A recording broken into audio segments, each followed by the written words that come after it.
అరే నా కార్ ఎన్న పెట్టినా అరే మర్చిపోయినా అన్న తాను తాళం మరే తాళం ఇయ్యావా నా కార్ తీసేసిన జట్టుమా నీకో స్టార్ట్ చేసి వెనకాల పోయిన పరిశాన్ల మళ్ళా ధనాదాన్ ముంగడు తీసుకొని పోయి ఇంటికి వెళ్ళిపోయిన రీల్ అయితే సేవ్ చేసుకో రేట్లు అయితే చెప్తా. కార్లు బైక్లు చూస్తే చిన్నపిల్లలు అన్నం కూర కూడా ఉండని అట్లున్నాయి కార్లు బైక్లు ఎట్లా పరిశాన్ చేశారు తెలుసా. మీ ఇంట్లో దమ్ చేస్తారు అమ్మా చింటన కార్ పెట్టి కొందాం అంటారు.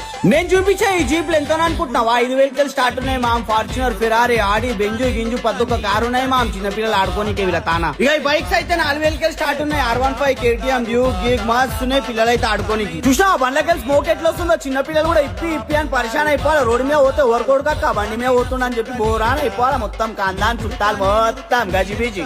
మాకు పిస్తా కాడికి వెళ్ళి చక్కగా పోగానే లెఫ్ట్ సైడ్ లో పెట్రోల్ పంప్ వస్తుంది. లెఫ్ట్ సైడ్ కొట్టి చక్కగా గుసాంచినాం అంటే లెఫ్ట్ సైడ్ లో MR కన్వెన్షన్ వస్తుంది భయ. దాని పక్క గల్లా కొట్టినాం అంటేనే మన జీప్ ల బండ్ల షాప్ వచ్చేస్తుంది. ఎలక్ట్రిక్ ప్లే వాళ్ళు మరి ఎందుకు టెన్షన్ పడుతుంది. మీద నంబర్ కి కాంటాక్ట్ అయిపోయి డౌట్స్ క్లియర్ చేసుకొని చిన్న పిల్లలకు బండి ఇప్పియండి, కృషి చేయండి. Thank you.